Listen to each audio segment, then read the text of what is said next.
Hello, everyone. Come on. Oh, look at me, front and center. So this is the camera right here. Your high tech stuff. Look at you, there's Darren and Tom. You guys are on Aw, the Jumbotron. my hair staying up to that belt.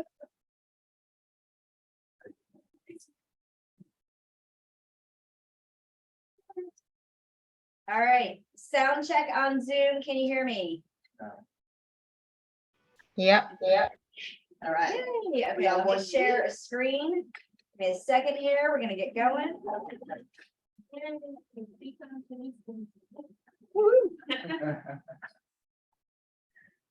Hello, are you? Yay. Yay.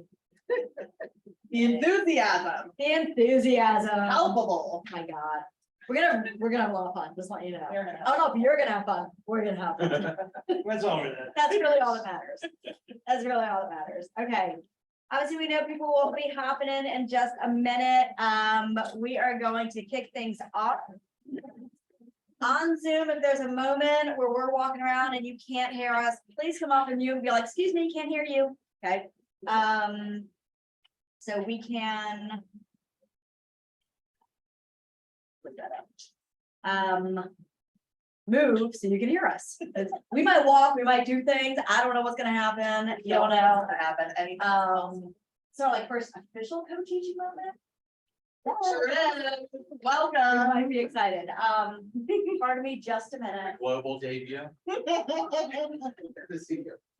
That's right. Sorry. I mean, if anybody wants to hug anyone else, that's fine.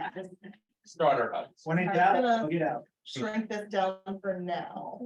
We want to see the people on Zoom, but there is You do tons you. of content. I'm gonna click in a minute. All right, you guys ready? We're ready. Double your listings? That's why we're here. Are we gonna have a heckler? Hey, friendly Yep. heckler. So introductions. You don't just get one, you get two. Yay, because we're doubling. See what we did there? Yeah. All right, for those of you who don't know me, Double try. welcome. I see most names, I see many names I know here. Yep, that's good. We're And then going, we we're get going, this. we're going back. We're going. Hmm? There we go. Oh my God. This is what happens when you get too many Too brains. many hands, I know, right? Ilana Hubert-Katz, one of the co-owners here and business development co-founders of the ID Global Group, as well as here at Colorways Legacy, one of the co-owners and director of coaching. God, that's a mouthful. That was a I lot. bet you're like Khaleesi. I don't know her name. Mother dragon. Mother of Dragon. I'm gonna change my title as of today. I'm Mother of Dragon, yes. So. For some of you who, there's a few faces in here I know, and a few names on Zoom, welcome to Legacy. I am gonna do a quick thing, because you're like, what the hell, I do Global Group, right?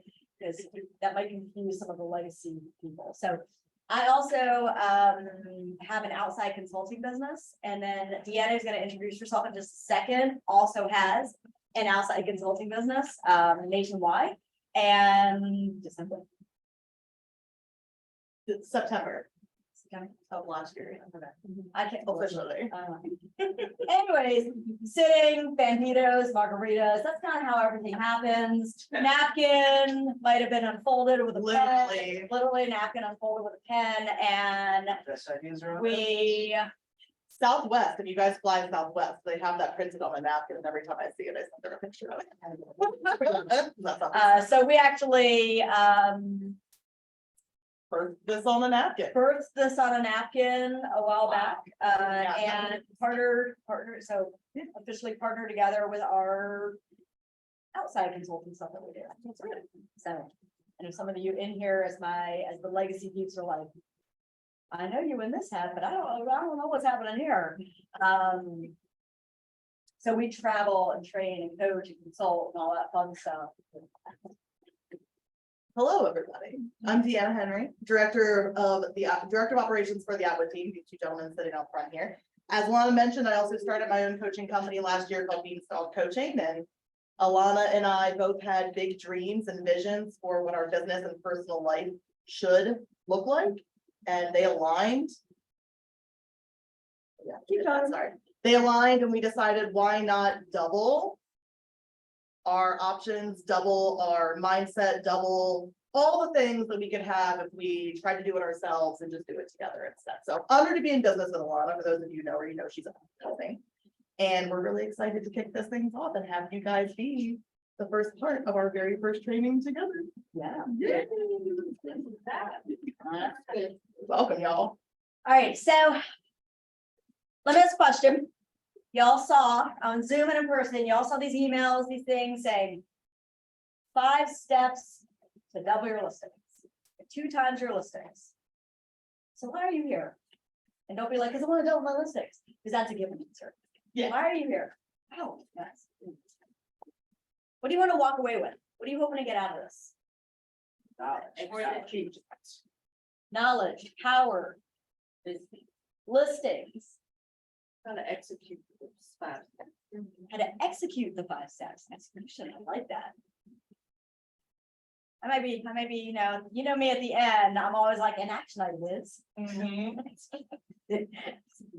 Okay, what else on Zoom? Can you look at the chat box here? Oh, we were just saying hi to people. I love it. I love it. I love it. What else? What are you hoping? You're sitting here for an hour. What else? What are some challenges? What are some things you're like, wow, I really want to know this or that? Walk away with. You know, just having more skills, more tools for the shifting market. Skills and tools. Shifted market. Yeah, everything's kind of low right now, right? Yeah. That listing inventory is like, Gotta find a way to. where is it? Right. Sometimes it feels like you're fishing in a puddle. Yeah. With no fish. Right. Yeah. You're like, you should find the fish, put them in the puddle, today you're fishing in the puddle. And have your kids instruct. Yes. We got leveraging systems up there, so I'm sure we all want to know, get better at, what can we say no to? Ooh. So that we can spend more time hunting for listings. Yeah. Because that takes up a lot of our time, all the people coming at us all day long. What do you guys think? Out of the mouth of Tom Atwood, I like it. How to manage. But only because you said it, Tom. Yes, hi. Nice to see you. How to manage communication. How to manage communication. Now, when you say manage communication, like with people, with buyers, with sellers. All like that first general touch, Okay. with someone, and then also, just nurturing them. Nurturing And the leads. pushing them in the right direction. Oh, we'll be talking about nurturing. Yeah. Ooh, that's my favorite topic. All right, It's where 80% of your business comes from. Yeah. so can I share a embarrassing moment that happened with Deanna and I? I'm totally giving our secret away. Can I say that? Are you cool? I didn't even ask her for permission. Did you lose a shoe during this event?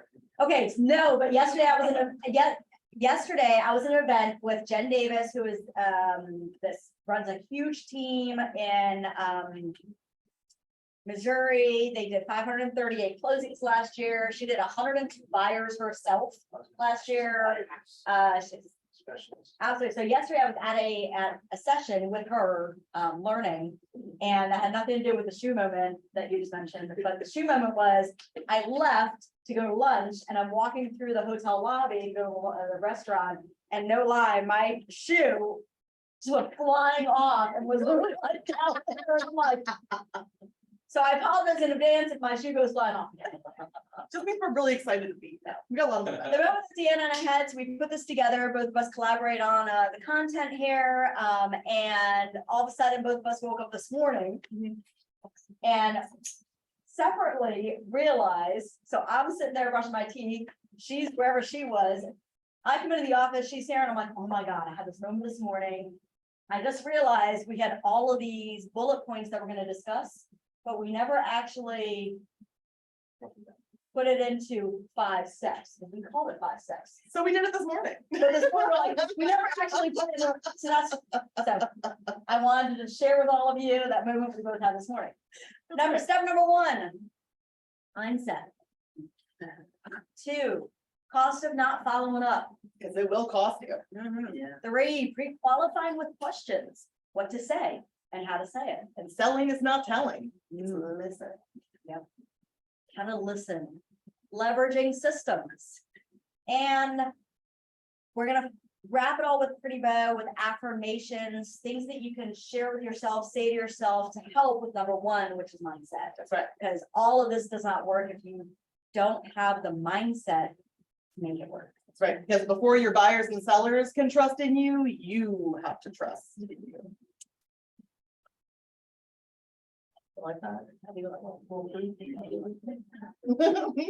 right. So I'm gonna take my mindset and I'm gonna hand over the baton. But we All right, need to Job. stop each other. Who knows what happens? Yeah, we're gonna talk about mindset. So as you might have heard me mention earlier, 80% of our appointments come from our lead follow-up. So what does that mean? What does that have to do with mindset, right? Well, first, we have to get into the mindset of understanding that we can't just keep looking for the low-hanging fruit.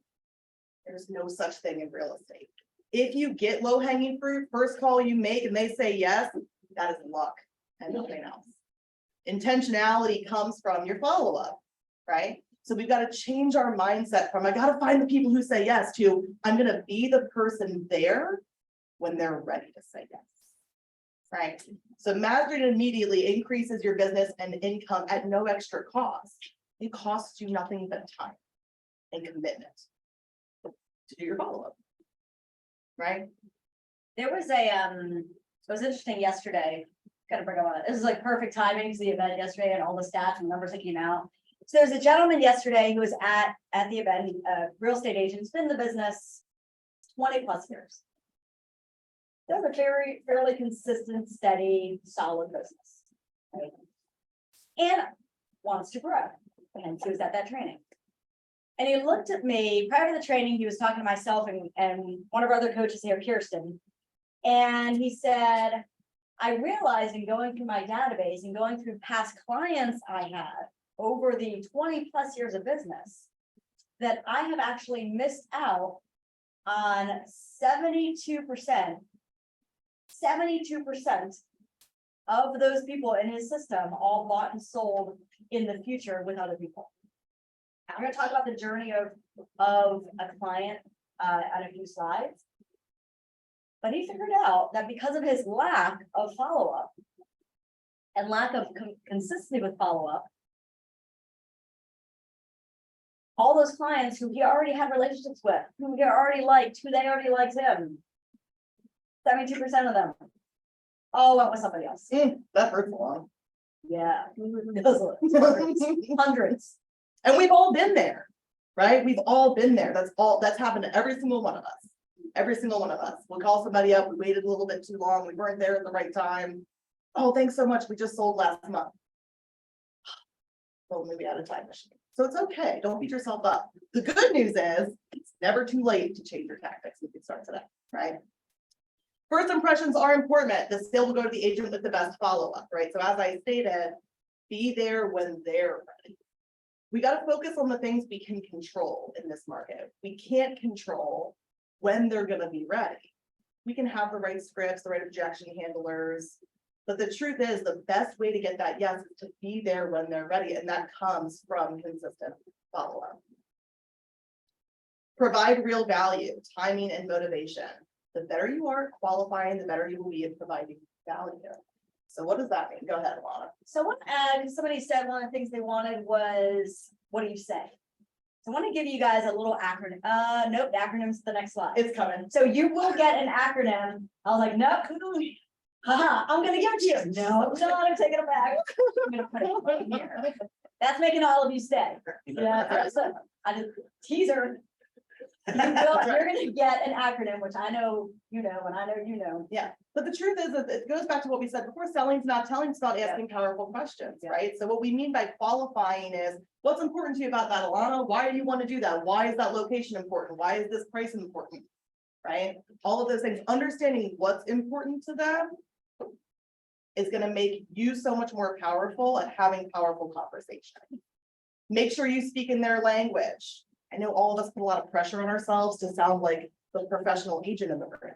We don't need all this real estate jargon and crazy market talk to come off as professionals. We want to be experts in those conversations, And we want to be able to take that expert knowledge and put it in layman's terms for the consumer.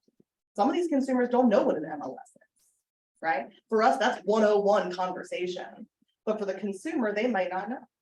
How do we break it down? How do we explain it to them in layman's terms? It's the whole explain it to me like I'm 9 conversation, right? Not that they're not intelligent people, but we might be talking to a brain surgeon as one of our clients. I don't expect to understand what they're going to talk to me about in their job, right? So we've got to be ready to speak in their language. What is their personality type? We're going to go really deep on that. So I'm just going to fast forward through that one. Don't worry, we're going to come back to it. And know your numbers. Do you know your contact to appointment ratio? Ooh, numbers. Ooh, the scariest word besides accountability. All right. So your client's journey, so I just shared that story about the agent who lost hundreds and hundreds of potential buyers and sellers because he didn't follow up. Every client, every single person you come in contact with, everybody you put into your data bank. Not database, data bank, because it's your bank, you're depositing, right? Every single person, what the market shows has a client journey, meaning every 3 to 7 years, they are going to buy, sell, or invest. Every single 3 to 7 years. So number one, if you don't use a system, you're going to lose them. You might as well just wipe them off. You're like, great, we had a settlement together. Great working with you. I will never call you again. See ya.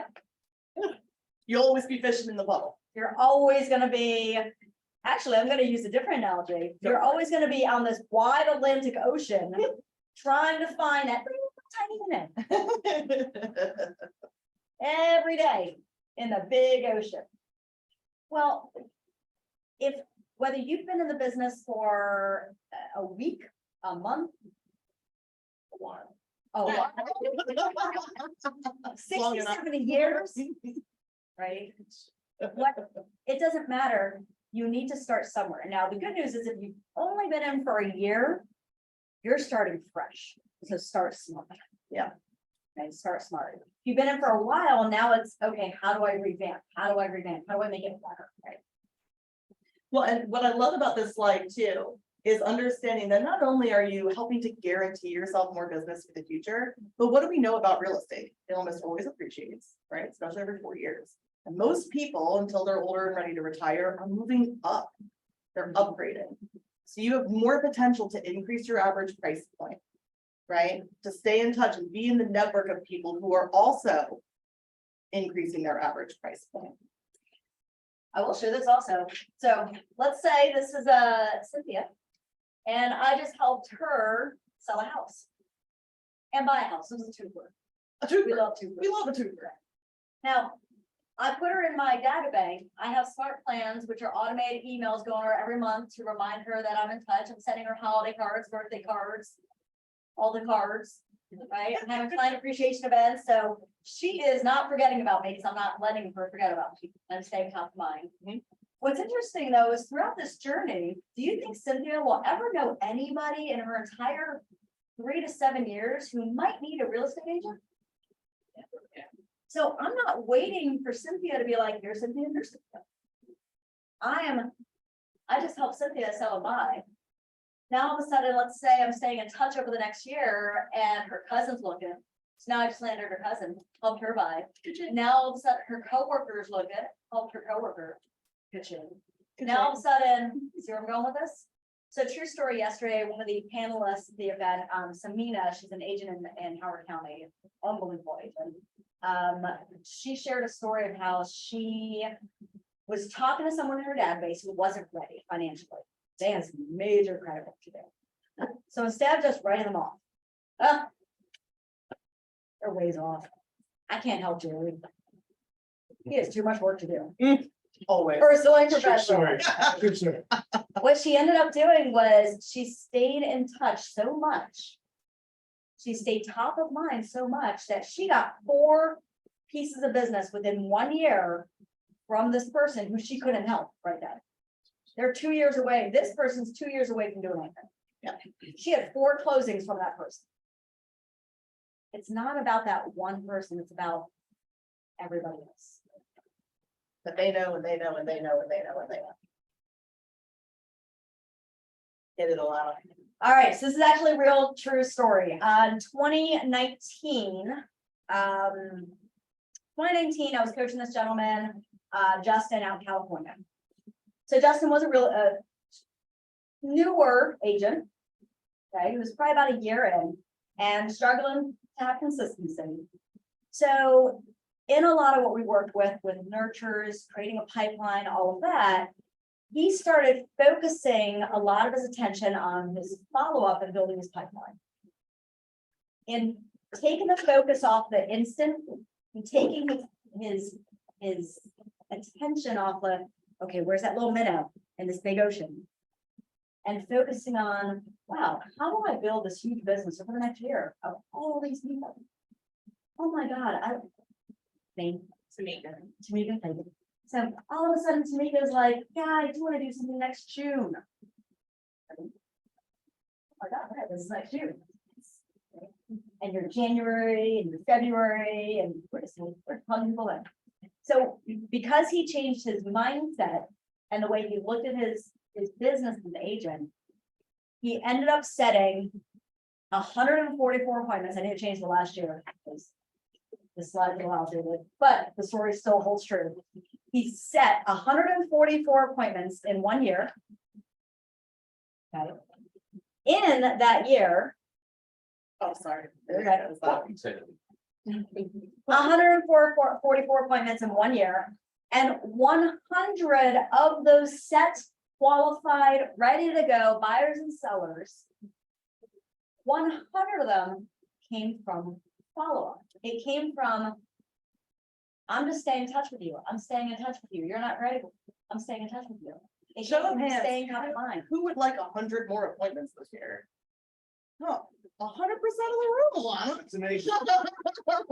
Everybody raise their hand? 100% of the room. And what does it take?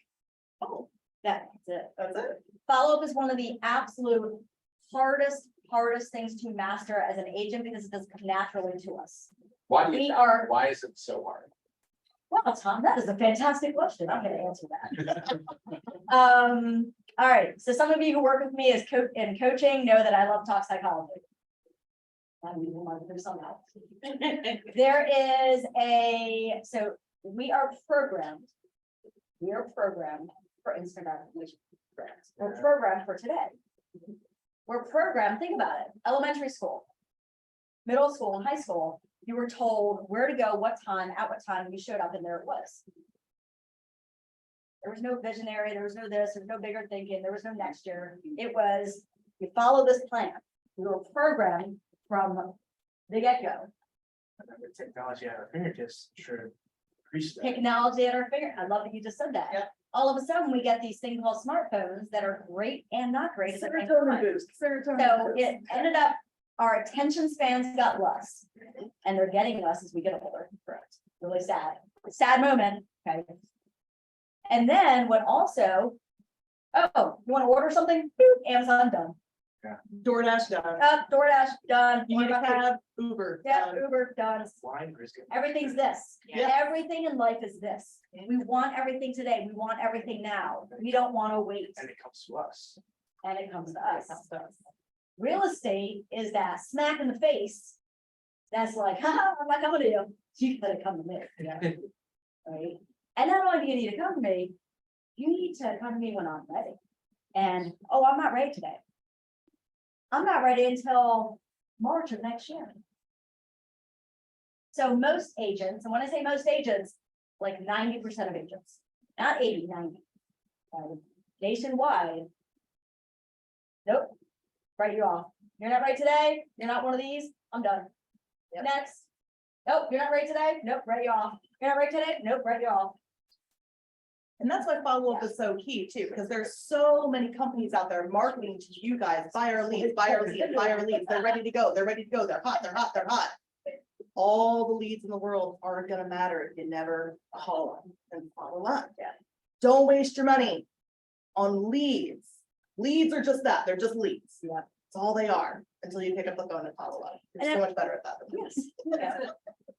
Is a drip campaign, sufficient for follow-up? So that's a really good question. I'm gonna give you one answer and then in a few slides, we're gonna go deeper. Okay. So the answer is it sufficient? No. Is it Part of it. part of it? Absolutely. By the way, drip campaigns and those with Keller Williams and using commands called smart plans, exact same thing. It's an automated system that sends a person, like I have over 1,900 people in my own personal database, and then through our coaching department, over 2,000 plus people getting an email every month. And stop the email, not pretty picture. It is pretty, that headshot and all, took the wrinkles out, it was wonderful. What a shot, huh? That's why I was like, yeah, woo, that photographer did this work, I like it. So it's not about the email, because the majority of people are deleting the email, it's about every month the person going, oh my God, look, there's Tom, delete. There's Tom again, delete. Oh, it's Instead- another event. And still it's neat. Oh, there's Tom, oh, I could reach out to him, because I really need something now. Yeah. So, yes, and. Stay Okay, tuned for the end. okay. Wait, the next one? Yeah. All right. The cost of not, we tapped on this a little bit in the beginning, right? Already sold.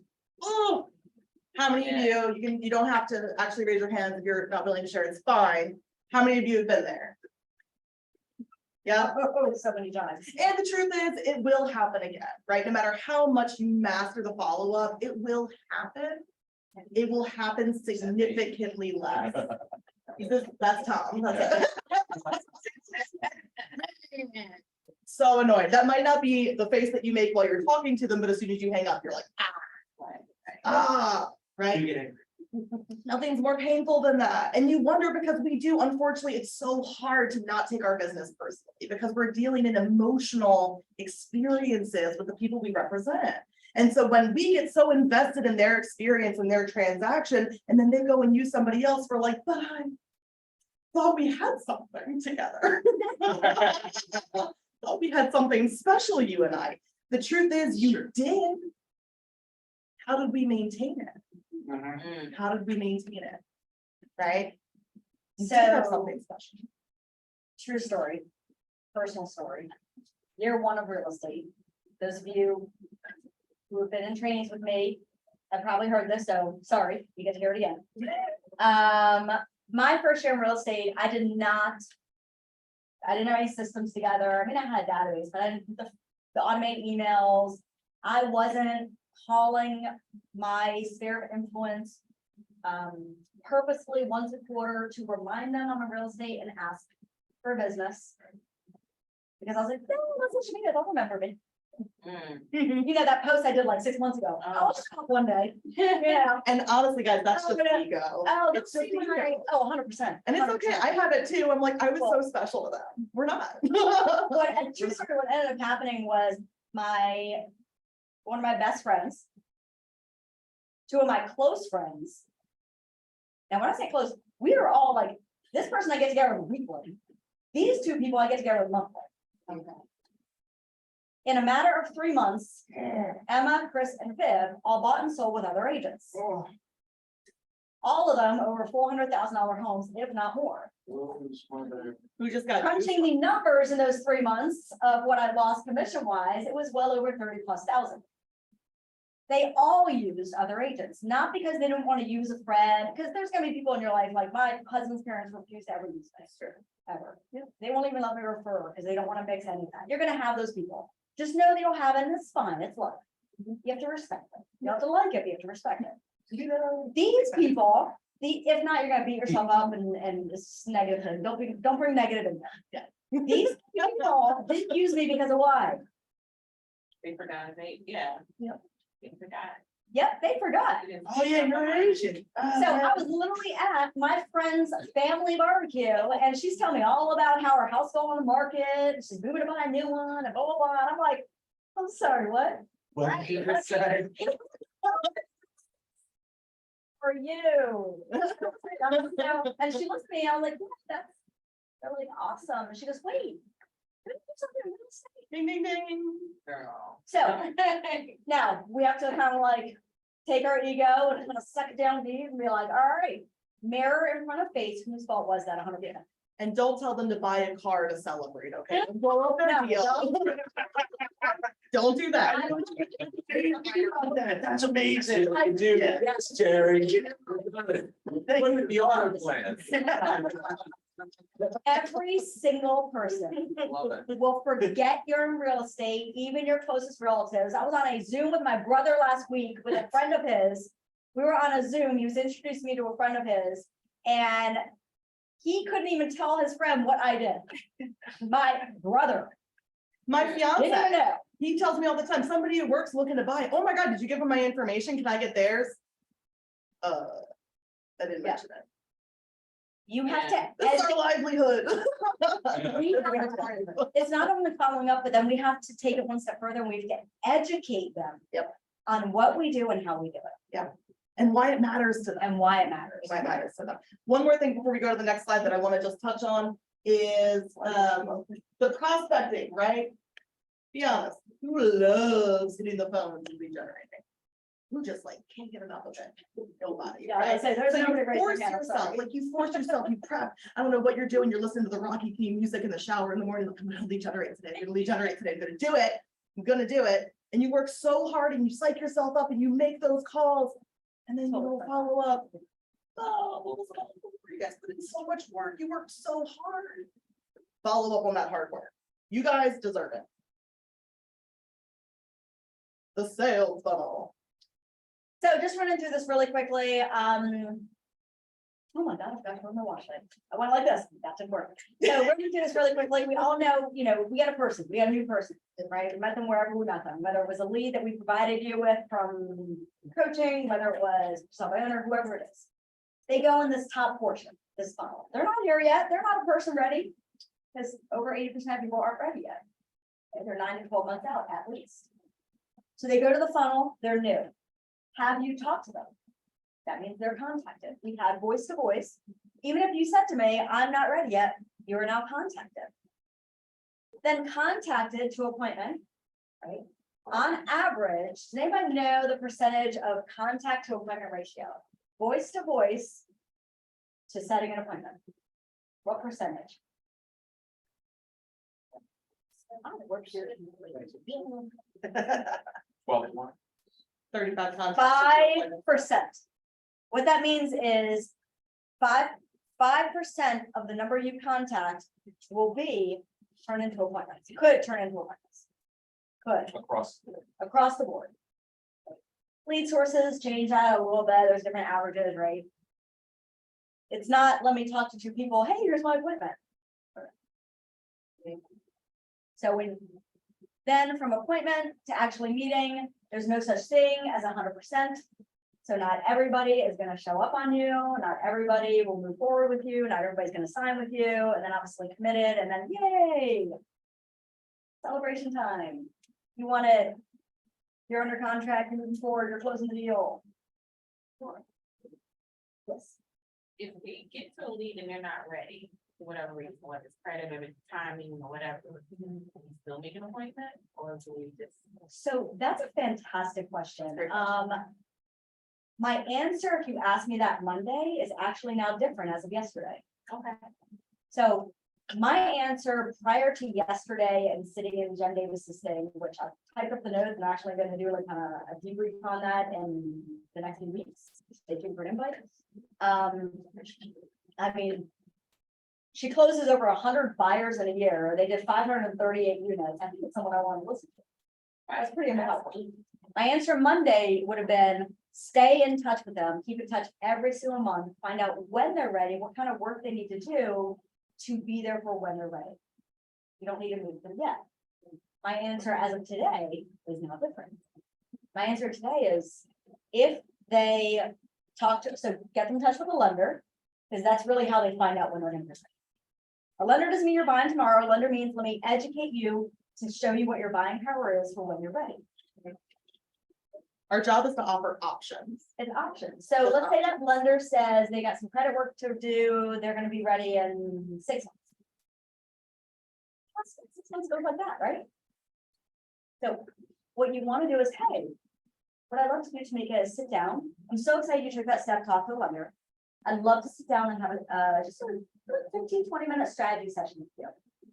We may have some coffee if you want, we do it over Zoom even, depending on your time and all of this stuff. And having a brief strategy session with that person does what? Something that's okay. Shows me you care. Oh, I love that you said that. Yeah. Value. Kind of binds them to you. Finds Yeah. them, relationship. So now you're at this meeting and you get to, again, changing the, you won't hear buyer consultation now, it's now strategy session. You don't want to know. Yeah. So you're gonna hear me say that more. So hey, so we're gonna have a strategy session to talk about what your wants are, what your needs are, really line up like why that's important to you. Walk you through what to expect when it's gonna be time. Right. So my answer to you is yes. meet with them.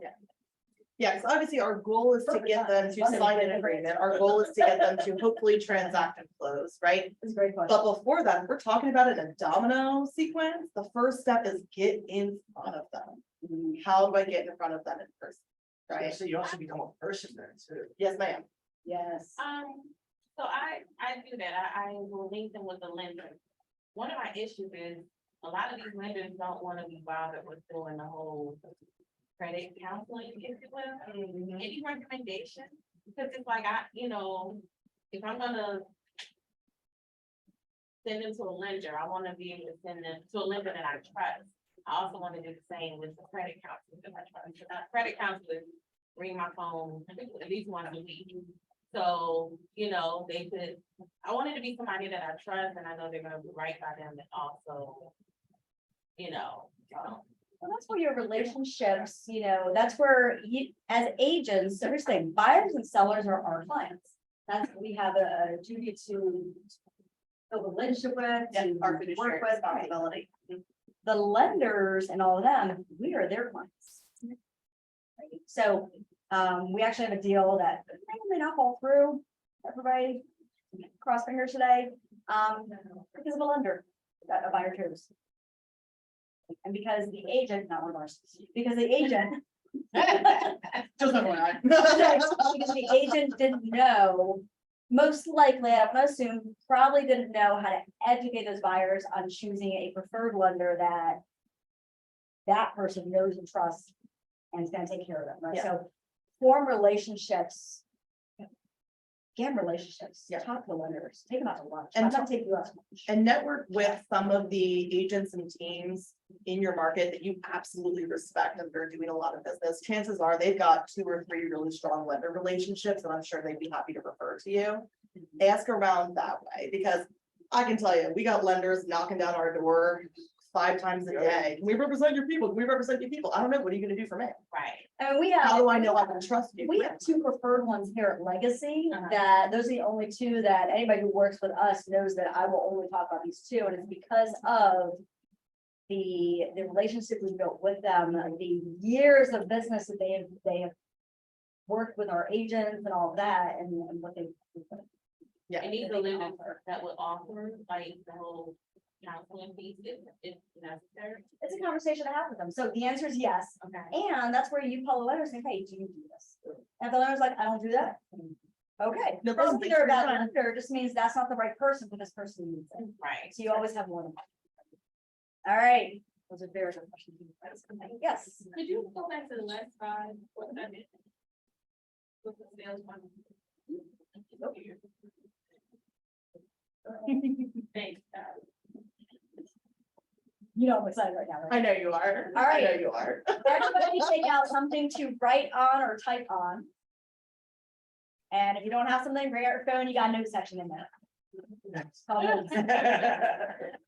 That's Sure, fine, eh? just, you need to write on your arm, you hold, I'm kidding. There's so many different acronyms, there's so many different things out there, and years ago, I was an inside sales associate, and I was given all these, what's now called dialogue starters, what used to be called scripts, that I can't say anymore. Can't call them scripts, now we're saying dialogue starters. Conversations. Never do that yesterday. Hmm? Never do. No, that was actually from last year started, yeah. So. Contracts. Talk tracks. Oh, I like that. So I had to make sense of how to have a conversation. personally, I was like, I need to make sense of how do you break down a conversation? Like systematically, how do you break it down? When we talk about systems.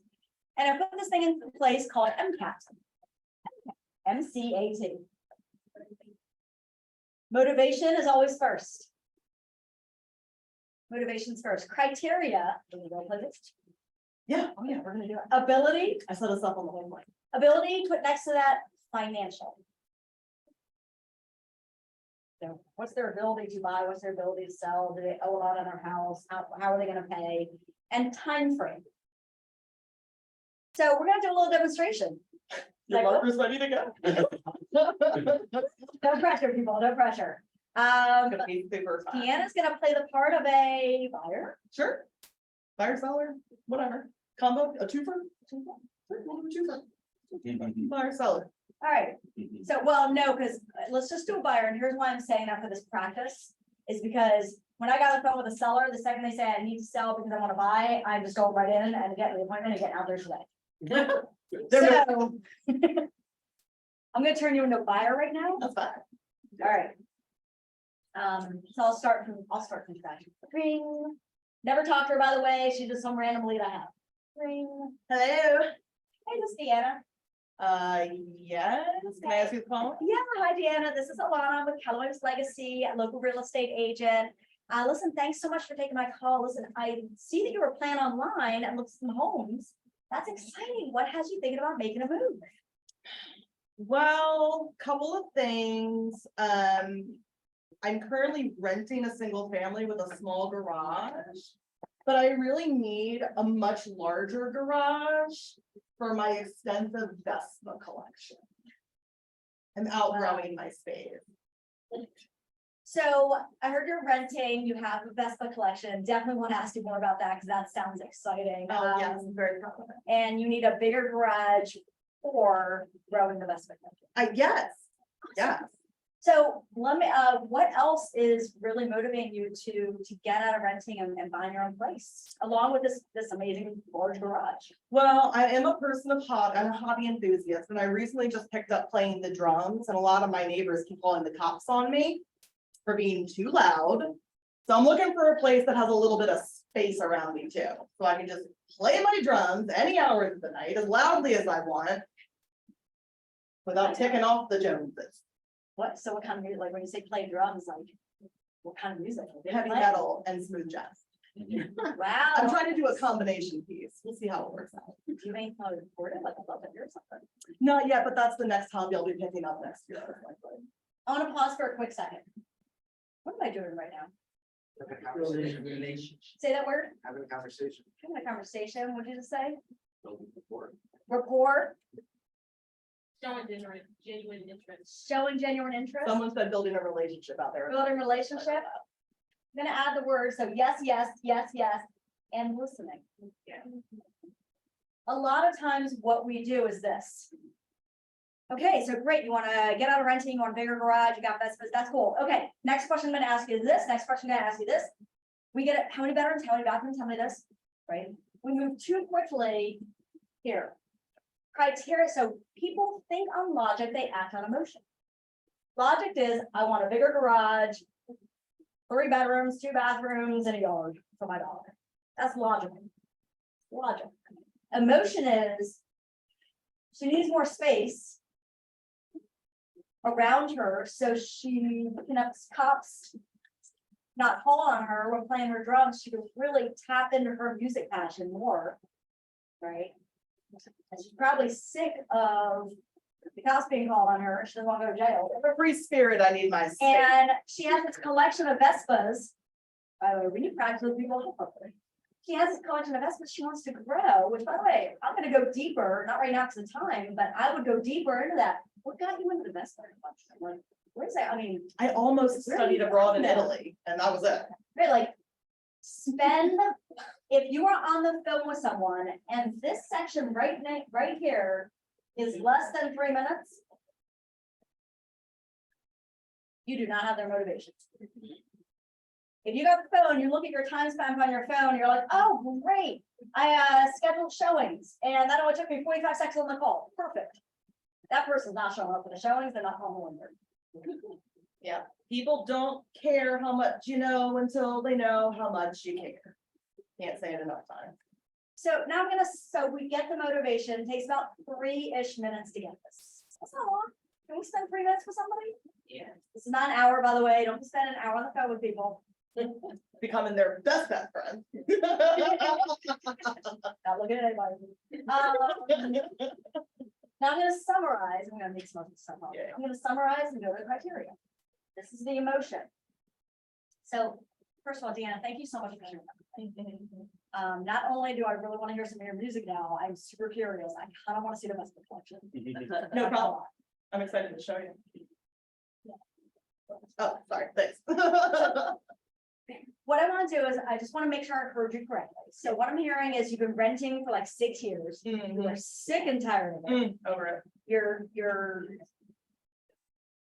cramped. Yeah. You don't have enough space. You don't have room for your best friend collection. I really don't. You're getting called on by the cops. If we're not running, can't pour into the music to grow that business. Can't do it. So really getting into this new home is going to give you that peace of mind, that ability to grow your music business even more. You know, Ilana, Make something out of it. now that you've painted that picture for me, I want it down more than ever. One thing I want to touch on that Ilana did, she, why can't I think of the word? She summarized all the things back to me. What does that say to me? She's paying attention. She's listening. She's painting that picture, right? Oh yeah, God, well, now that you list it all out, I gotta get the hell out of here. So now, we have a few more slides. I'm gonna move through this next part quickly because this is the most important. Mhm. If you pay attention and you listen and you have a conversation and you truly care, or fakely care, if you're not questions. That's what you do. All of this is so much easier. Yeah. Because now this is a checklist. Great, let me pull up my buyer checklist. So tell me a little bit about what location, how many bedrooms, how many bathrooms, what's more important, are schools important? That's the buyer questionnaire. That's the checklist you're gonna go down of all the things you need to plug into, all the listing service and everything else to try to locate exactly what they're. And who would be offended if we left them out of this process? Do you have a spouse? A Yeah, parent, who's on- somebody who right, should who's be a on the decision bandwagon? maker? Who's a decision maker? Exactly. All right, Great, ability is, so Deanna, how are you planning, what's your financing, ability for getting your new mill? Basically, how are you gonna pay for it? I That's don't what know. I'm trying to say. I got a couple thousand, I have saved, but I have no idea. Okay, so you'll need some financing? Yeah, definitely. I just Awesome. don't know what's gonna say. But that's why we're talking. I'm gonna walk through every step of the way. Notice how I didn't just jump into lender. Okay, don't be jumping the lender word yet. That's scary. It is scary, especially for someone who never bought a house. That word lender means something different to her than it does for agents. That is a scary word. When do you want not to move? Who loves moving? Packing boxes, getting in trucks, spending a lot of money. Anybody love it? 16 times, it sucks. The timeline is not when do you want to move, it's, when do you want to be out of renting, owning your own place, having more space, and especially that bigger garage. See how she summarized it again? We keep revisiting my criteria that I stated, This right? is a when you want that. Yep. So when we talk about revisiting the motivation, that's what we're talking about, right? When do you want to have all the things we just talked about that are going to change your life and make you happier? And the answer, Ilana, is as soon as freaking possible. Great. The next step is, that's your closing statement. The second you go through this. And you get, by the way, if she's like, well, as soon as possible, but the but's an objection. We're not gonna go into that today. We'll have another session on that, but let me figure out what's holding her back. The second we get all of this. Awesome. The next step is. In this case, the next step will be, I'm gonna text to introduce you to my lender. I'm gonna group text you right now. He's gonna call you today. He's gonna talk to you. It's gonna be 15-20 minutes, super painless, I promise. Not, okay, I'm gonna send you an email of some people for you to call. You never call them. Yes, How do you feel about open-ended questions? Like We love them. what you said, okay, the next Yes. step is that different than saying, would you be okay if I connected you with the lender? Because I know that. I love where you're going with that. That right there is such an important question because there's a time and place for open-ended. These are open-ended, get your motivation. What has you thinking about making a move? Why are you looking to buy? Why are you looking to sell? Those are open. As opposed to, do you want to buy a house? No. Down here, we're close-ended. We are the professionals, so we are gonna direct you. I'm not asking you for permission. I'm gonna tell you what's next. I'm gonna direct you. Here, it's just like, so up here is you thinking like, where do I wanna like travel to?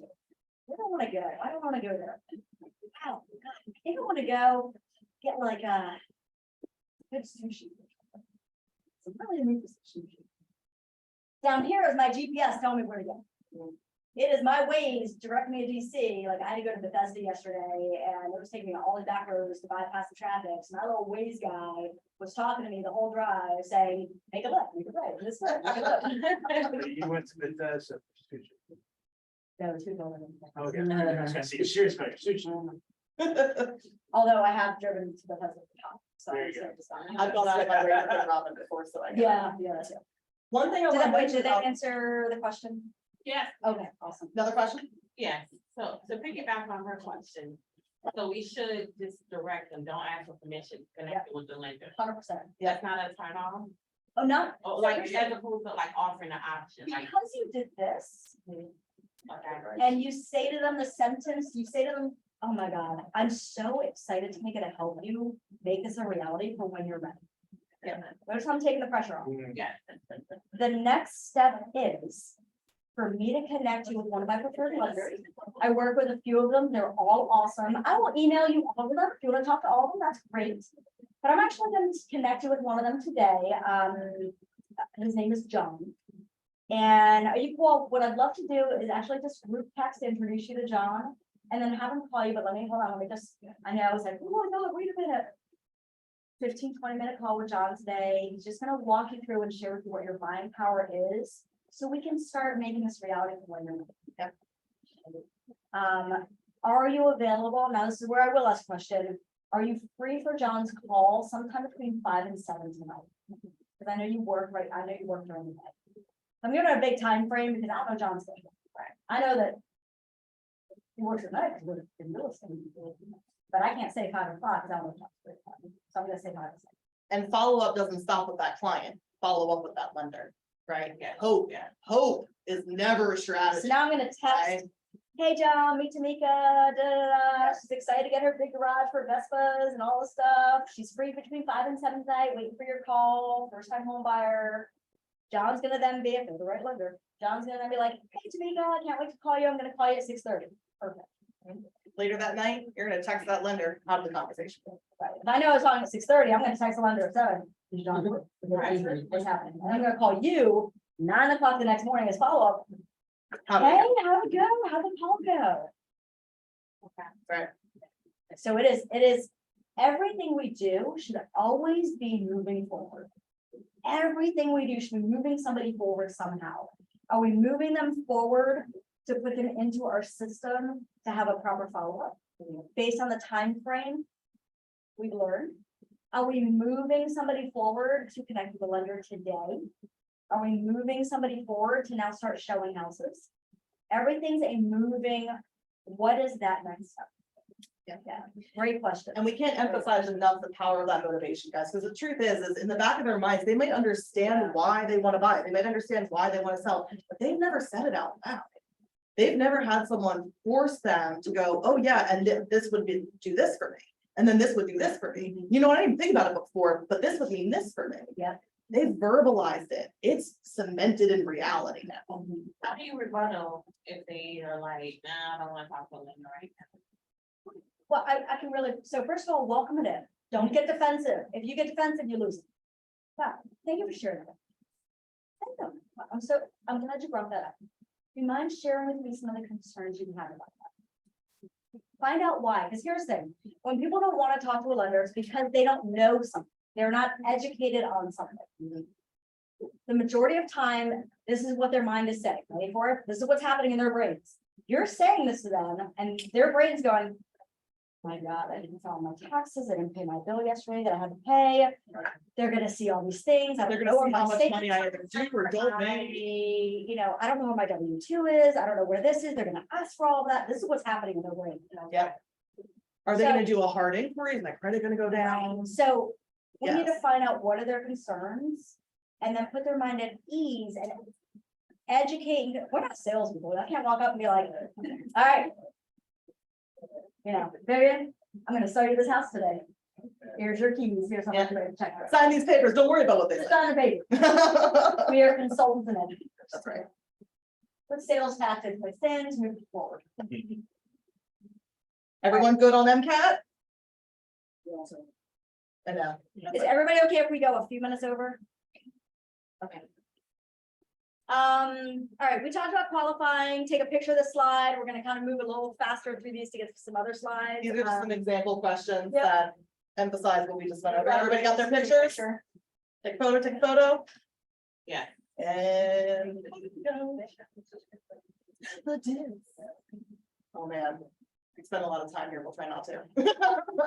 Okay, if you go to Google, this is a really fun activity, by the way, if you want to do this week, highly recommend it. If you go to Google and you type in disc assessment, there's so many free ones on there. Yeah. The disc assessment is an assessment that spits back out your natural self, who you are naturally. Okay, so I am a high I and an S. I know how to be a D because I surround myself with a lot of dominant personalities, but that's not my natural self. I have 0 C, but my husband and daughter are 100% C's. Super fun in my house. Wow. Yes, super fun. For the first year of marriage, it was learning the proper way to load a dishwasher because a high C is perfectionist. So you have to load things a certain way. And me, I'm a high I, I'm like, put it on there, wash it. It's gonna be great. Tom, what are you? Get her done. Right. Heidi. Heidi, right here. Anybody perfectionist, we were like, hold on, I need to get everything right, everything perfect. Yep. Recovering. Oh, we're good. Recovering perfection. We'll make t-shirts. Yeah. Here's the thing, number one, it is so important. It is so important to know who you are naturally.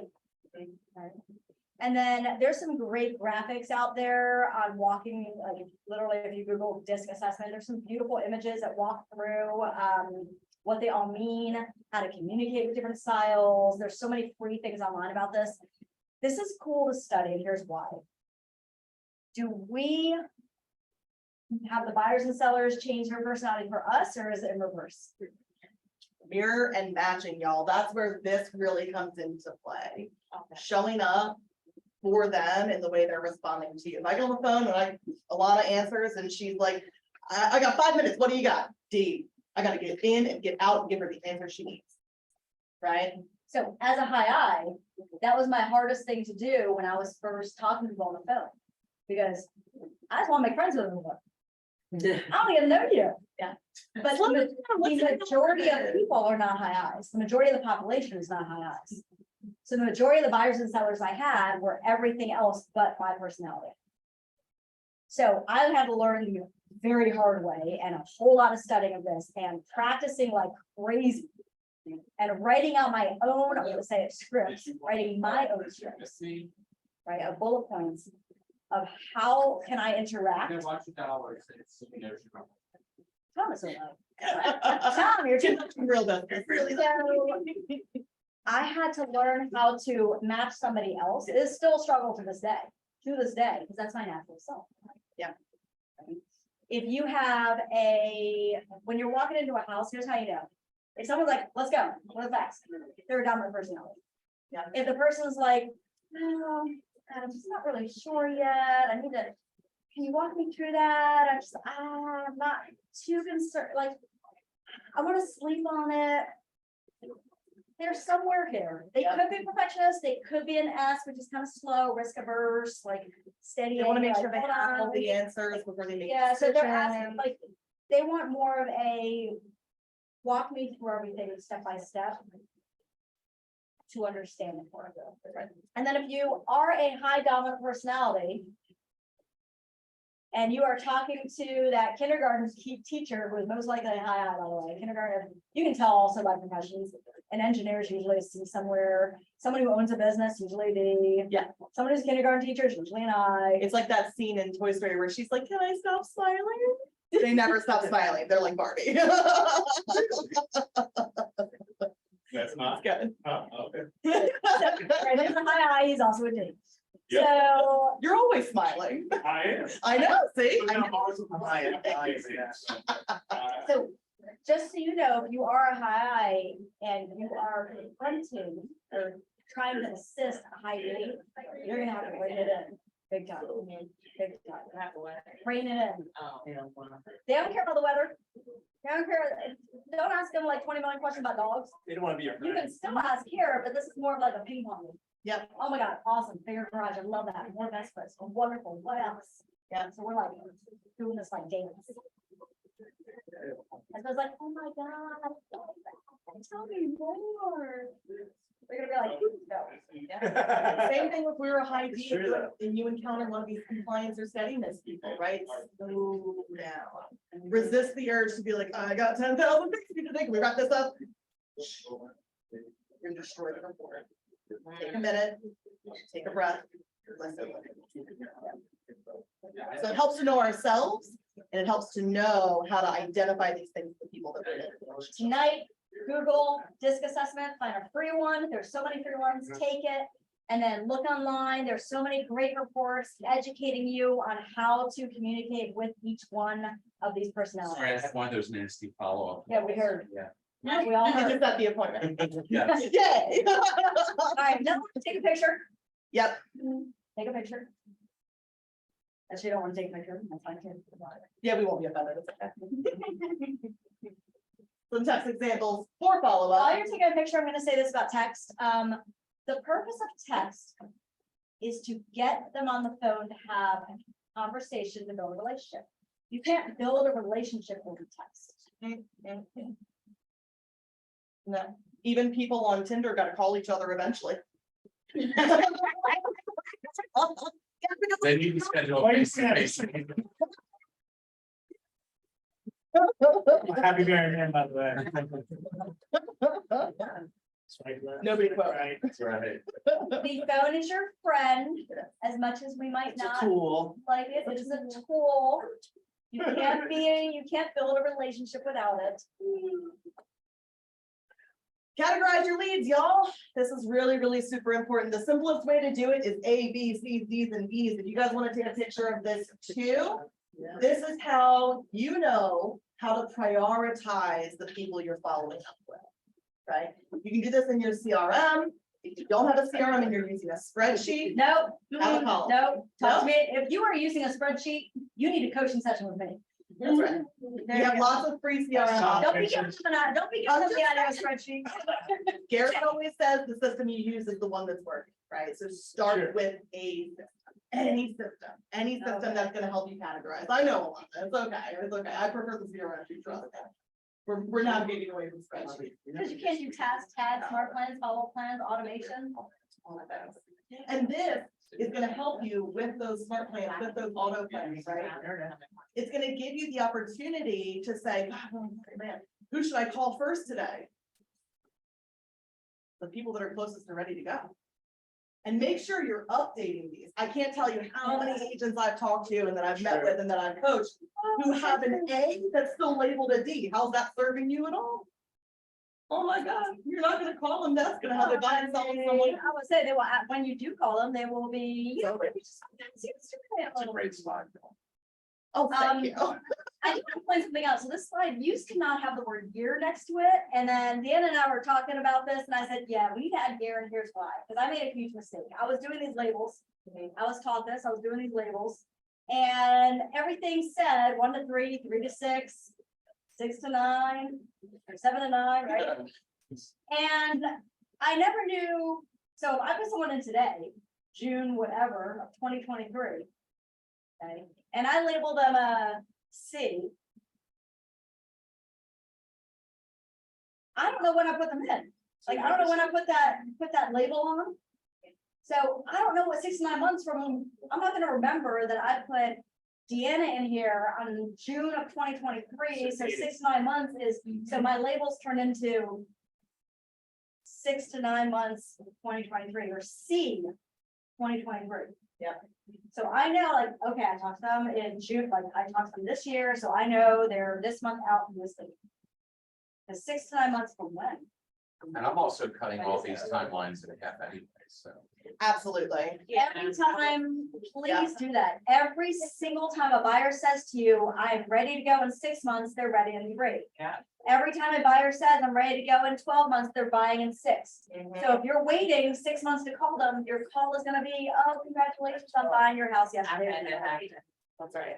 It's- My husband and I were the same, so our lease was up in October. So we're like, great, we're gonna buy a house, our first time, we're renters for 9 years, first time home buyers, we're gonna buy in October when our lease is up. What happened is we got into the new year, January hits, we're like, oh my God, this is the year, we're not renewing, we're gonna buy a house, people get excited. Right. People get excited, so my husband and I started getting excited. So we start looking at open houses, we start driving around. One house in Playing on- January. We're playing on Zillow. Okay. February comes, March comes, March, a new townhouse community opened up. And they had Harry Potter names for the street. I'm like, ooh, Harry Potter names, what is that? Because I love Harry Potter. I was total geek. How did So it? I'm like, oh my God, we went to the model home and they're like, oh, we have this one row that's being built. And we only have 3 left.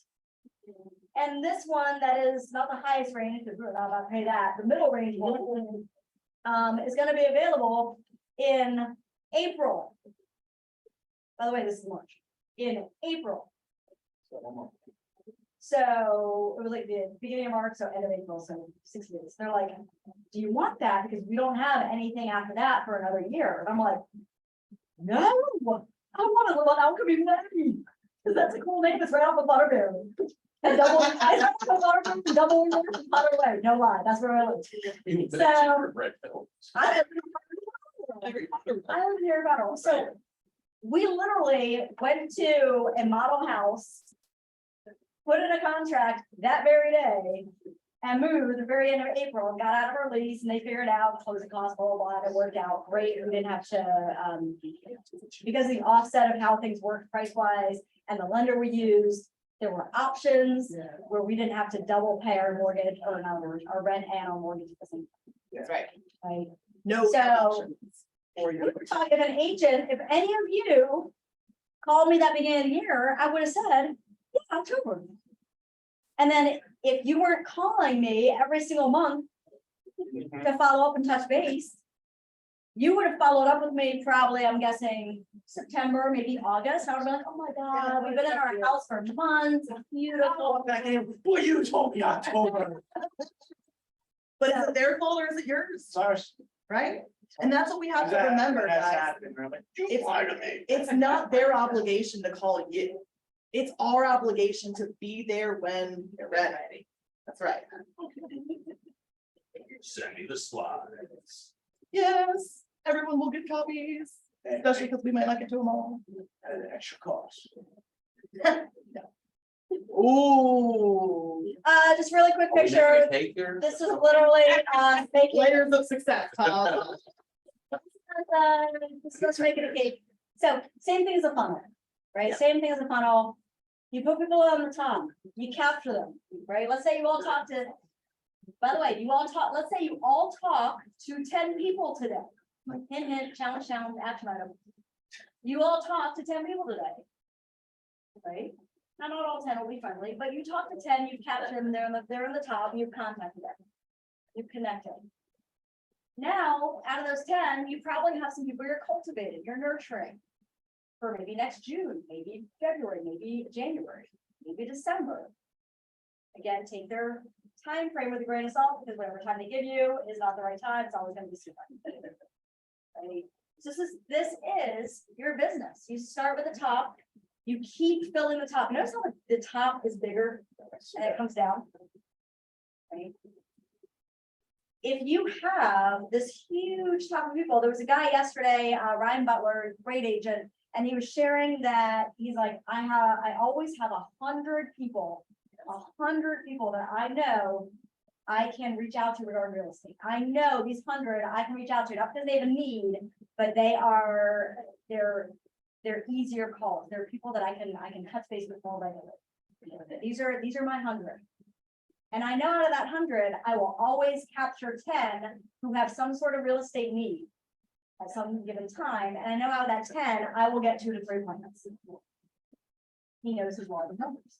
He knows his numbers, right? So he has 100 in the top to get 2 down here. It's all math, y'all. It is. It's all math. It is. All right, staying top of mind. How do we do it? This goes back to your question from earlier. Do drip campaigns work? Yes, and, right?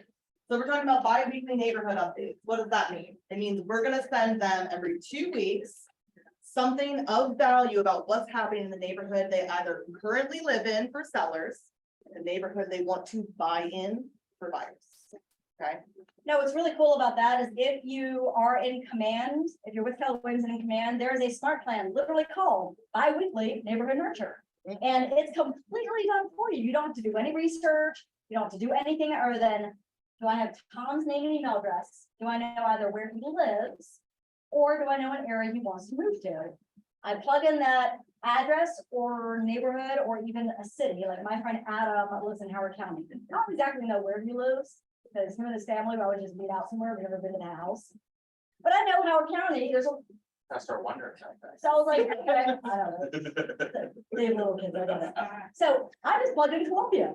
So I'm like, okay, he doesn't like Columbia, he'll pick other places. Yeah. So you click it, you set it, it's done. And And what's you never really- have to touch it again. what's really cool about these is it's gonna get your phone to ring, right? We hope, so to do other stuff too, but it's gonna get your phone to ring in a couple of different ways. If it's a seller, they're gonna call you and they might say, how dare you? There's no way my house is worth $200,000. I know for a fact it's worth 500.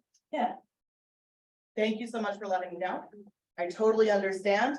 The best way, it's just an algorithm, unfortunately, it's just taking an average of the houses around you. The best way for me to know exactly what your house is worth is for me to come and take a look at all the unique amenities your house has to offer. By the way, while I have you on the phone, what's got you interested about the accuracy of your price? Set the appointment, right? The other thing call you might get is, wow, you really think you get $500,000 for this house? Great question. Same script. Right? For the buyers, they might start to see prices going up in that neighborhood. Ooh, we might want to make a move now before we get priced out of it. Or they might see some prices sliding in that neighborhood. Now's the time. Ooh, let's jump in, right? And you might get some buyers that ask you, well, I want to buy at the lowest point. Yeah. We don't know that until it's already swung back up. Right. The lowest happened, it's gone. That's how we know it was the lowest, because it came back up, right? Let's do the right thing and get it in now before it swings back up, because that could be tomorrow. Right? Just the words of wisdom right there. 8x8 weekly email. Don't overthink this. There are 1,000,001 templates for this online. You can find some in command at all. Oh, my goodness, yeah, Yes. there's, yes. Command is only open to uncounted. Correct. Correct. So 8x8 weekly email, that's what it sounds like. Once a week, they're gonna get an email as soon as they come in to your CRM or into your lead that says, hey, here's an item of value. Hey, here's a question for you. Hey, about that criteria. Hey, I'm sorry I missed you. So on and so forth, right? Quarterly call plan to contacts. What does that mean? Call them every 3 months. So what's really cool, there's an agent here who, she's been an agent now for about 6 years. I was sitting down with her in a coaching meeting about a year ago, and she's like, okay, I got 3,000 plus people in my database. I don't know what the hell, how to organize this. It's overwhelming. I'm not following up properly, like, help. So what we went in and did is, luckily she was tagging a few of them, so we were able to filter. We went in and found about 1,200 were part of her sphere. Now, remember, sphere is also your dentist, your mechanic, and all that. It's not like that she had 1,200 close friends, right? Sphere is bigger than what we think. We took those 1,200. We clicked the button that said quarterly call plan in the system. And then we said to the system, it was so cool. We said, I asked the agent, I said, how many are you comfortable with reaching out? Like time-wise, how many can you call per day? I don't care who answered, how many can you call per day? She's like, I can call 20. Okay, we're gonna start with that. So we took the 1,200. Oh, she said 25. We took the 1,200, we took the button, we said 25 people per day. There's a little button in there that says it. We clicked start. And now, this was a year ago, like 18 months ago. Every day, she goes to her app, her CRM app on her phone. She clicks on tasks. And she has 25 people she's calling all day that she knows she's calling. Of course, she has other calls she's making with follow-up and with past, buyers she's working with as the sellers. But it took the guessing game out of it. It took staring at the abyss of 3,000 some people going, oh my God, where do I even start with this? Right. We told the system to tell her, it's like a personal assistant. We told the system to tell her, here's your calling. So she literally wakes up in the morning and goes, that's what I'm gonna start with today. Here's what I'm calling. And then she just clicks call. And it does it. That's the command. Command. Yeah. So fantastic. And Midterm and long-term nurtures. That's gonna come back to the timelines we discussed earlier, guys, right? How are you organizing the people that you're calling within your day that day? So make sure you're prioritizing your first calls. If you don't call anybody else that day, you're calling your A's and B's for sure. If you really are crammed for time, A's. Make sure you're prioritizing who you're calling, okay? Open house follow-up to attendees. We can hold all the open houses in the world. You don't follow up with people, doesn't matter. Nope, you just wasted 3 hours of your Saturday for no reason. And Right? by the way, follow up for open houses. If you post an open house, please, I am begging you. I cannot stress this enough. I know so many agents who don't do this, and it drives me crazy. I just want to be like, hey, people. Tell them, and I will just give you like a 10% referral fee. Thanks. Yeah. Right. Because nobody just goes to one open house. Sure. Buyers do not just be like, here's my one house, I'm done for the day. No, they're going to this one, they're making it down. It's fun. So they're going to this one, they're going to this one, they're going to this one. And now, they are now on the check-in list of Jerry, Tamika, and Cynthia. And guess what? Who calls them first wins. There is no secret to it. That one of you is gonna wait. Oh, I had the open house Saturday. I don't want to bother until Sunday, so I'm gonna call them. So, because I'm watching football, and I have to start at 7 a.m. watching football. So, I will wait, and there you go. Oh God, Monday I'm really busy, so I'll call them Tuesday. Well, that is Tamika. Tamika's like, all right, that open house is wrapped up. I'm getting in my car, and oh look, I'm gonna go grab myself some lunch. Hey, what's going on? We just met this open house. Thanks so much for showing up. Yep, I know. It was like all of 30 minutes ago. Yeah. And I'll be honest with you, guys, went in on a little real estate inside knowledge really fast. Open houses very rarely sell the house. Right. Isn't it like 1%? Yeah, I mean, Lisa like broke the record and sold like 3 when she was still with us, but she's a different story. She's a beast. But open houses are meant to get you buyer and seller leads. Tom, what's your favorite open house script? Not script, conversation starter. When they walk in. Hey, Deanna, welcome to our open house. I find that 60% of the people that come on my open house are thinking about buying a house, and 40% are thinking about selling their house. Which one are you? Oh, Right. Home That was so anniversary good. to past clients. A lot of people ask us all the time, how do we call past clients? What do I say without just being like, it's me again. Do you want to buy or sell? Do you know anybody? No? Okay, bye. Eventually they're gonna stop answering your calls. Right? So how do we come up with items of value? Call them on their birthday. Call them on their home anniversary when they bought with you. Set a calendar task for a year later. And so you can call them and be like, can you believe it's been I gotta do a command plug here. I gotta do a command plug. So in command, there's a home anniversary start plan. There you go. And so so it's really cool, right when you do the settlement, their home anniversary because you just settled. Right. So we're sitting in the closing today and all of you are closing on the house, congratulations, you all get a gift. And I'm gonna, while sitting there, because what do we do at settlement? We literally just sit there for an hour. Yeah. Smile, right? Yep. That's what we do. We nod and smile on the closing. So while I'm sitting there, Everyone's I'm happy gonna to be be signing sitting here, on. I'm gonna be like, and home anniversary, plug that in, start plan, go. Done. So now all of a sudden my phone, 11 months later, not 12 months, 11 months later, I'm gonna get a reminder saying in 30 days, Jerry has his home anniversary, don't forget to get him his gift or mail a card. Then all of a sudden, there's gonna be an automated email on the day of that goes out and automated text that goes out.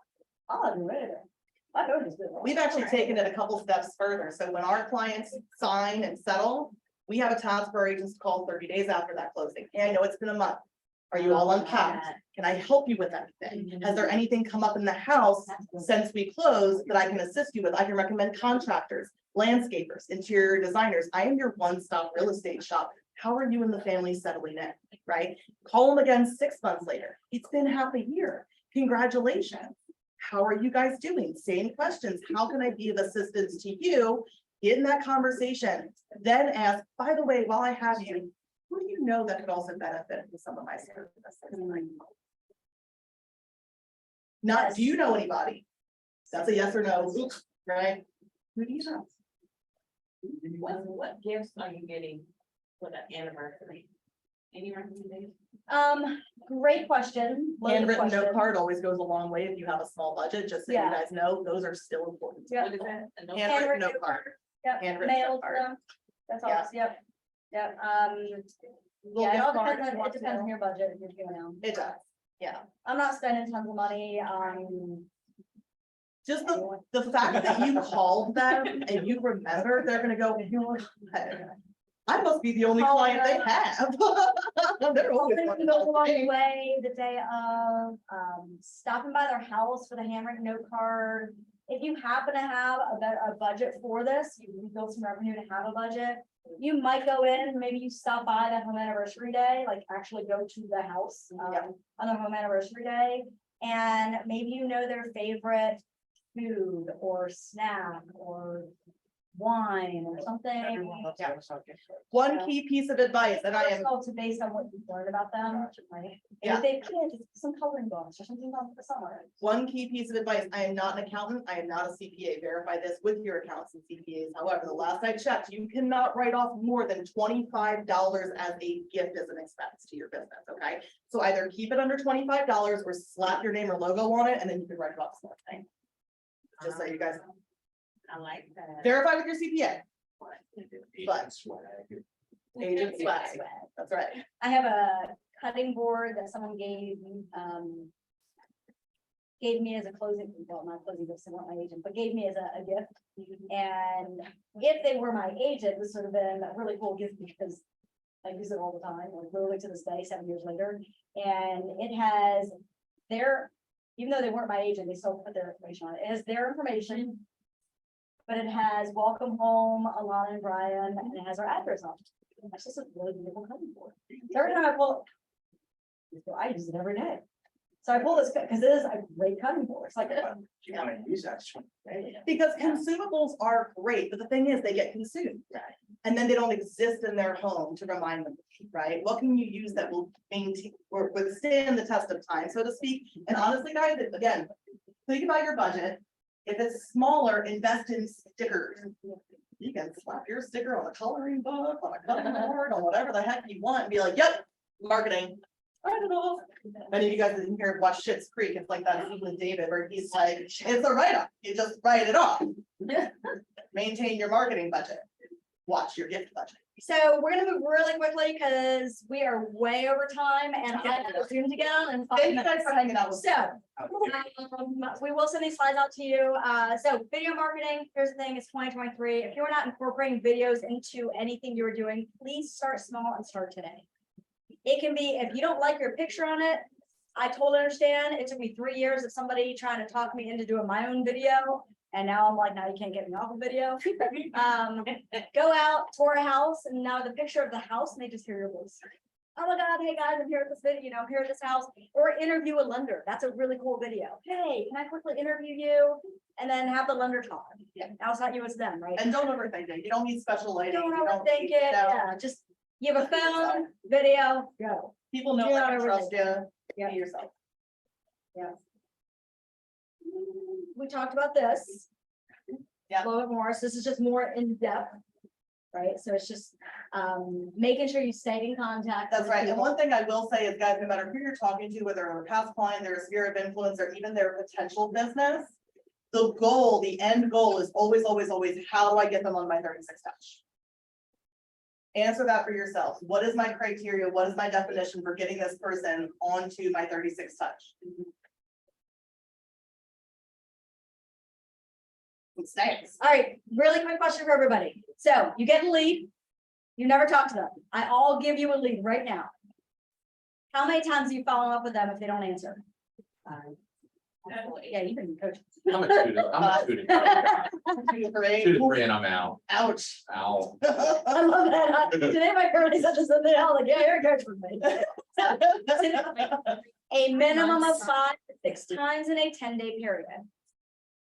Most agents, the majority of agents, we want instant gratification. The majority of agents attempt a phone call and attempt a text once, maybe at best twice. The majority of strangers, because they're strangers to you, the majority of people don't answer the phone or get back to you until the 6th to 12th attempt. I'm gonna be like, Because Van they White for a don't know second. you're strangers. Why would they talk to How you? many times you call them same day? So there is, so I used to do morning and midnight, morning and afternoon, so 2 in the same day. Okay. Yeah. The first time I will leave a message, I'll call in the afternoon, they'll see the number again, they're like, oh, that must be important. I'll answer. It's a psychology thing. It is a minimum of, there's a great plan called 10 days of gain Mhm. in our system, where it literally walks through a minimum of 6 touches over 10 days with phone calls, emails, and texts. What's the latest time? I call up until 8, personally. 8 to 8, that's my, You do past 9, it's illegal. yeah, past 9, yeah. So And 8 before 8 to a.m. 8 is, yeah. Or 8:30 in the state of Maryland. Every state's a little bit different. I think it's 8:30 in Maryland, but double check. 8 to 9 in Maryland. We'll say 8:30 to 8. 8 to 9 in Maryland. Yeah. So the moral of this story is don't say I have bad leads. It is most likely you have Yeah, only fine. tried it once or twice. That's right. Yeah, Ben Kinney teaches a class called, the leads don't suck, your conversion does. Actually, true story. We gave a list of leads to an agent. And we sent the lead, so we sent leads to an agent's database. The agent started calling on the leads. Fantastic. Wonderful. You call the leads. They text the leads. They did it once, Boo. maybe a few of them twice. So I went in and I'm like, what's happening with these leads? And they didn't reach out ever again. So I went and printed the list of leads and I handed it to another agent. I said, hey, you want to call some people today? Oh, there you go, call these people. And I handed all these leads to a person. The person started calling these leads over and over the next 2 days and landed 2 appointments. Bam. Oh, great. Do the leads Put them in suck? your name now. Here you go. Do the leads suck? All right, guys, take a picture of these affirmations. We're not gonna say them out loud today. But review them. Pick 1 to 3 that really speak to you for whatever reason. And it's gonna feel a little crazy and it's gonna feel a little silly, but look in the mirror and say it to yourself. Because just like we mentioned earlier.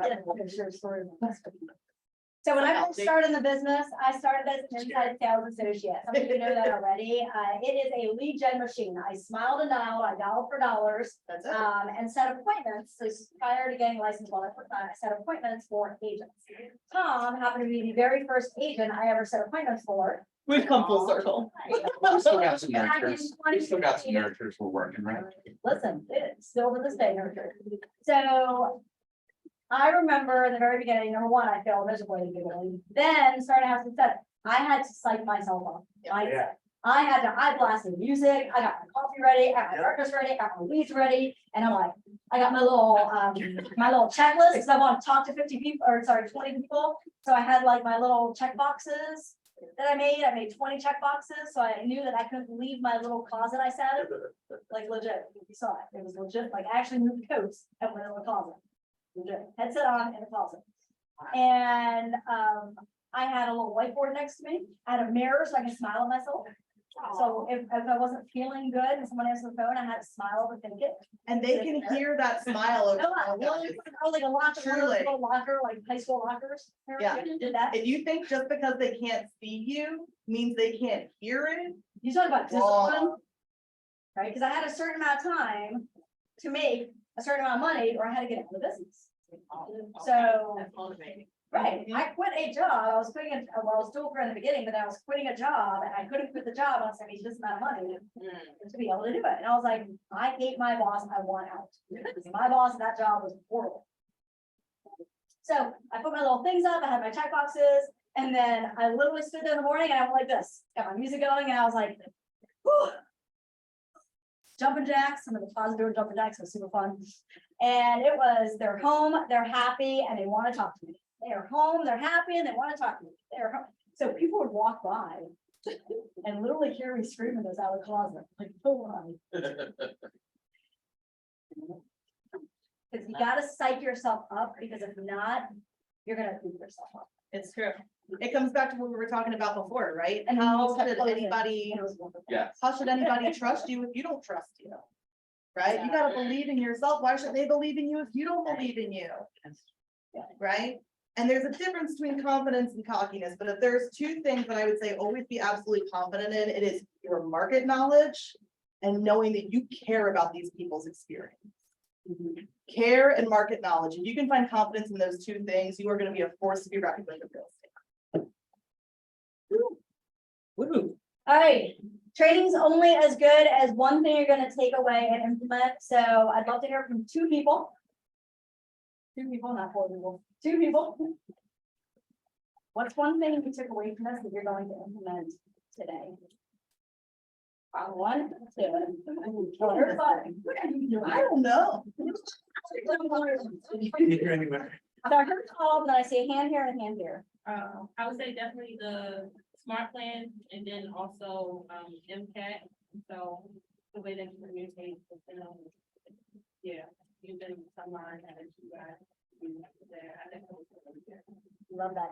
Little trick, by the way, since you're taking notes in a system, obviously, so you can remember the people, what they said. Your notes, MCAT. So when you're typing in your system, is literally M, bigger garage, that normal type of book. Deanna, I talked to Deanna and she said that she really wanted, no, that these are meant for you. Right. It is M dash, bigger garage, multiple Vespas, playing drums.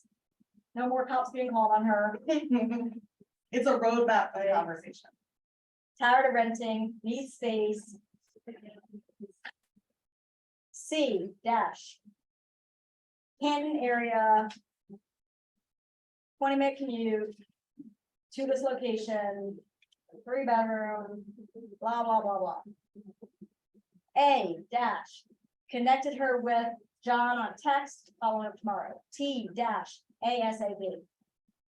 And I know one of the most excited things we get to, or we hear when we hear the A is cash. I'm paying cash. And we all go, oh, we got a whale. This is gonna be an easy one, right? Now that you don't ask for that proof of funds, That part.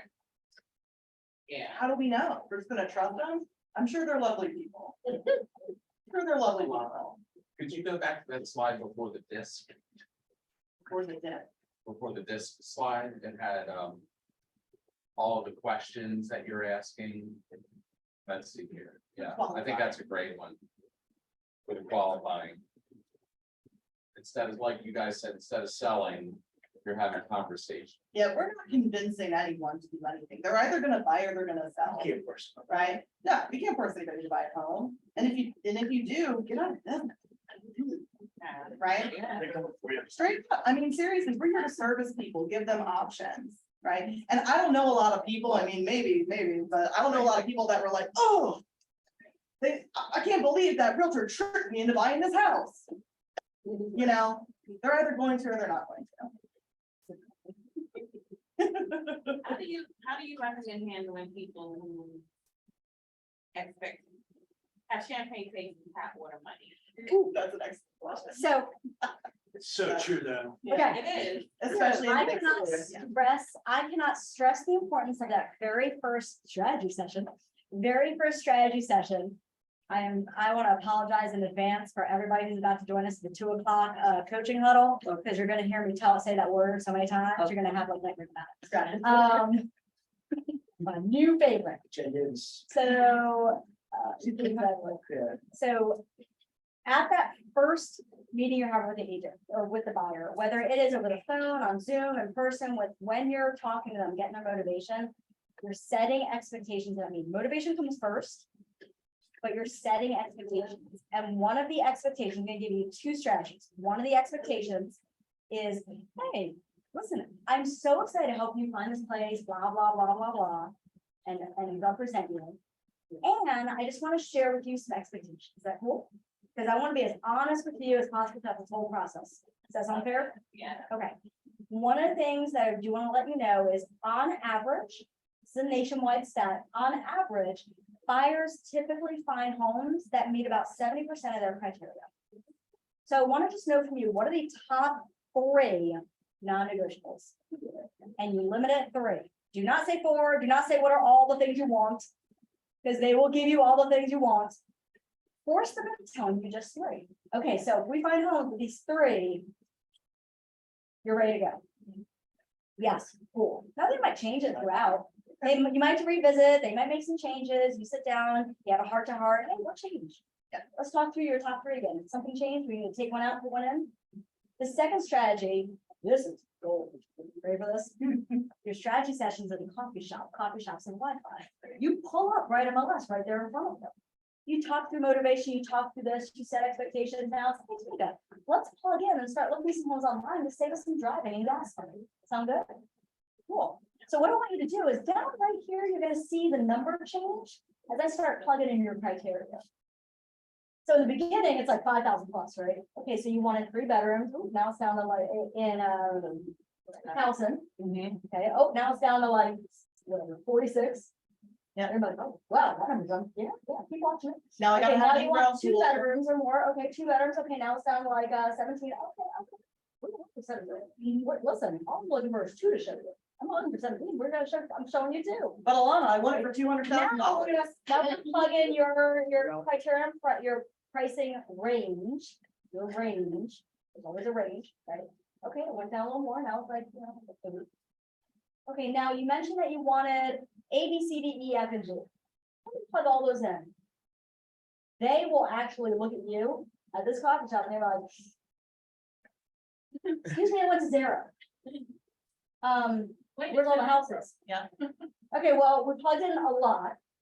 Remember I mentioned 70%. So what are your top 3 that you need? Let's take some of these out. Watch the number. Let me know when it goes up. Force them to watch that number. So when you have that champagne taste person, hey, I want to sit down and really hone in on what's really important to you. Can you grab some coffee, my treat?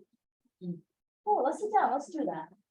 For 30 minutes. And while you're setting up that search for them, in addition to what might be Sure, go. active, be sure you also put in that filter what's closed in the past 3 to 6 months. Because that's gonna give even more data to say, because they might look at you and say, okay, but what if something does come on the market? Right? What if you help me find that diamond in the rough? Isn't that what you're supposed to do for me? Right? We're extending the data to say it's not just what could come on the market. It's the data. Right. Well, the It's other the past thing, data too. yeah, it's, oh my God, 100%. So again, it comes back to consulting them, educating them, working with them, showing them. Right? Showing them what's out there or what's not out there. And having those top 3 pieces are really key too for when you go to start showing them the houses. Because if they come to you with a property that doesn't even have any of those 3, before you show it, you gotta call them up and say, well, it doesn't have anything you want. Yeah, but right now, What's we're in a really challenging market, particularly for buyers. Absolutely. And if it doesn't have that top 3. So I love that you just went there. Who's only dependent on the MLS? Raise your hand if you are only dependent on the MLS and no other sources. Yeah, put your hand down. We're You prospecting are for a you all real the time. estate, you are a real estate professional. You are a real estate professional. If someone is hiring to pay thousands of dollars to help them find a home. Not a dream, by the way, don't use the word dream anymore, because we don't have a market that gives you this. No, don't use that word, don't you dream home. Get your dream, 2019 and 2020, we could use the word dream. This is your. No dreams anymore, okay, just reality. So don't be like, what's your dream home? We're not gonna find it for you. So what you want to do is you want to first go to the multiple listing service. You want to also look up expires. I love finding expired listings that match my person's criteria, because now I can find that person's phone number or they're yet or door knock them, play matchmaker, and help both sides. Right?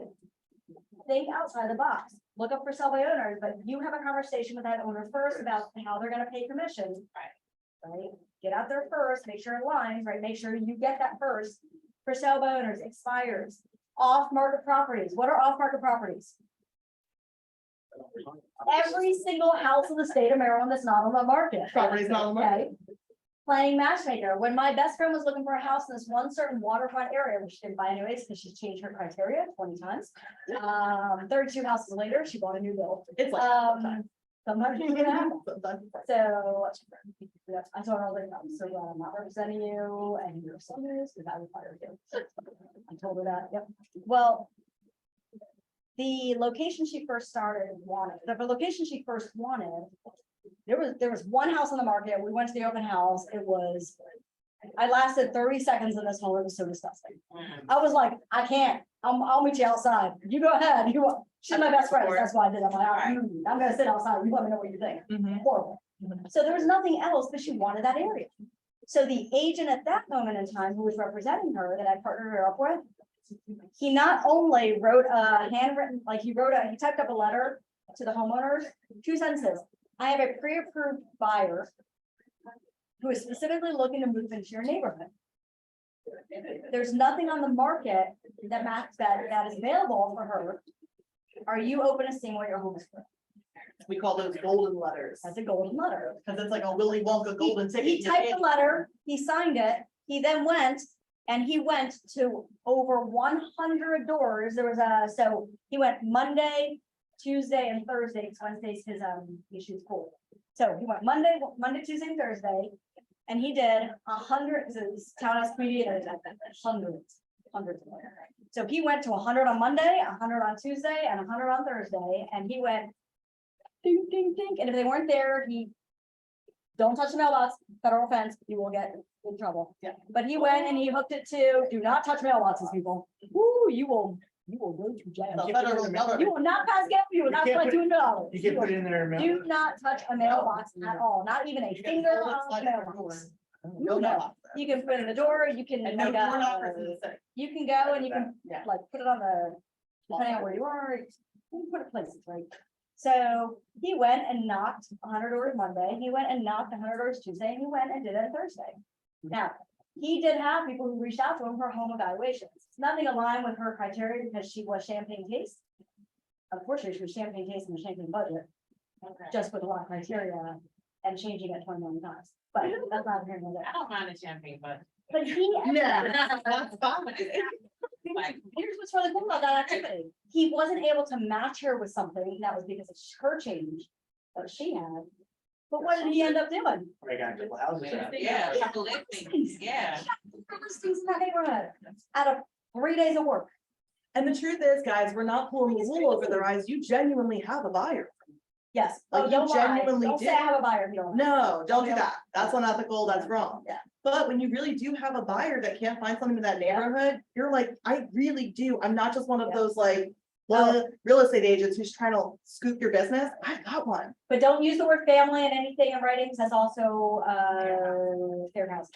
So don't be like, I have it's her and her husband or kids, so we couldn't, in the letter, couldn't say, I am working with a family. Yeah. It was, I'm currently working with a creative, I'm ready to go.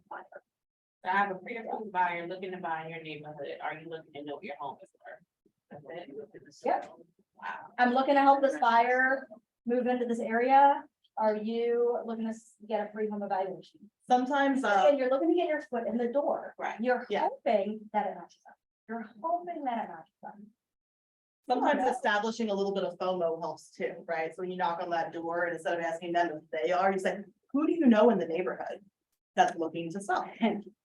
So And they go, well, what if I'm looking to sell? Oh, are you? pardon me, I'm gonna stop recording when I say this next word. I don't know what she's about to say.